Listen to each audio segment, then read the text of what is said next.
Alors, je m'appelle Elisabeth Fonbruna et je travaille au Bureau international du travail.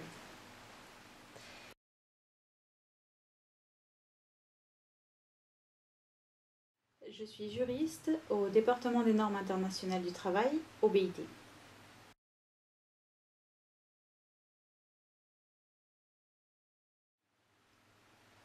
J'ai un master en droit international et un master en communication, spécialité humanitaire et solidarité. Entre ces deux formations, j'ai fait un stage au HCR, ce qui m'a un peu poussée vers la solidarité. Et pour valider mon année, j'ai dû faire un stage que j'ai fait au BIT, puisque le BIT m'a donné l'opportunité de faire un stage ici. Après plusieurs contrats, j'ai gagné un concours et j'ai obtenu un poste fixe.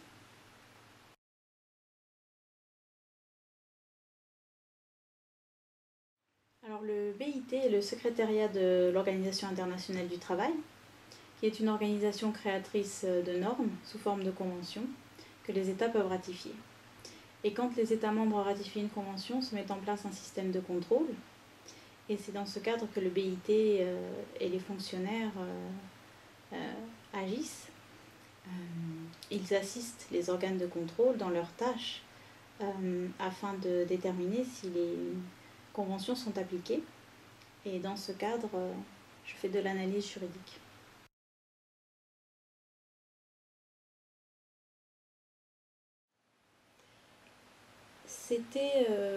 J'ai suivi un chemin en fait, c'était plus un cheminement. Au départ, je voulais être avocate spécialiste en affaires criminelles. Et quand j'ai commencé mes études de droit, j'ai compris que c'était pas du tout ça.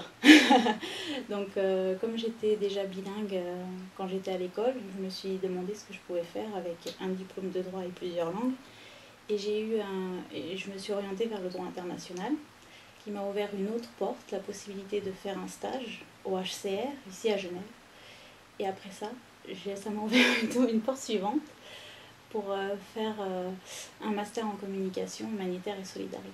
Donc, c'est pas une vocation au départ, c'est un chemin que j'ai suivi.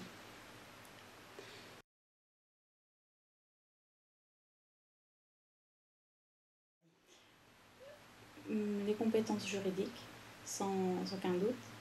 Il faut aussi des compétences linguistiques. Ici, je pense qu'il faut parler plusieurs langues. Donc, on nous demande 2 langues. Et ils nous disent aussi une troisième, ça peut être un atout, mais qu'il y a 3 langues de travail au BIT. Si on a les 3, c'est mieux, mais au moins 2, c'est indispensable. Il faut aussi, je pense, être très flexible et puis être un peu organisé aussi.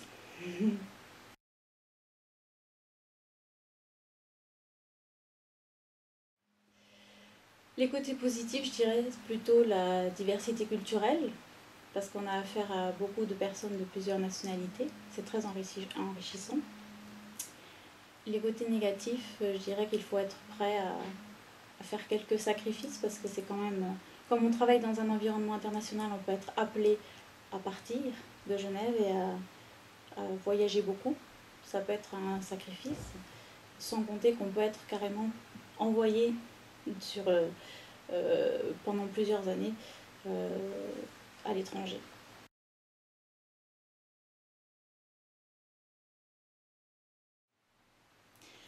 Comme je suis nouvelle recrue, j'ai eu très peu de missions, j'en ai eu que 2. Mais les 2 étaient très importantes puisque c'est des missions de formation. Et j'ai eu l'occasion d'aller en Amérique latine, donc déjà on change de continent. Et c'était très formateur en termes de culture, où on apprend vraiment sur le terrain. Et en plus, on peut voir de nos propres yeux ce qu'on lit sur les rapports qui nous sont envoyés.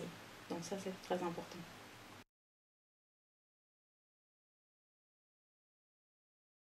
Je dirais la solidarité et le travail en commun, parce qu'on est juste une toute petite partie du système qui est en place ici, donc, et aussi la diversité culturelle. C'est quand même, il y en a quand même beaucoup de personnes qui viennent de nombreux pays.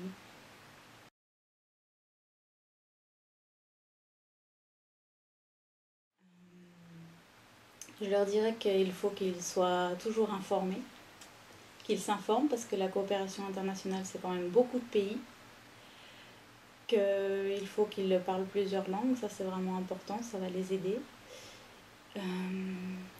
Aussi qu'il n'y a pas de parcours typique ni atypique. Il faut juste, comme je disais auparavant, ouvrir les portes qui se présentent. Et peut-être que derrière, il y a quelque chose qui nous plaira, il faut essayer. Et aussi qu'il faut vraiment être prêt à voyager et être très ouvert à tout ce qui se présente.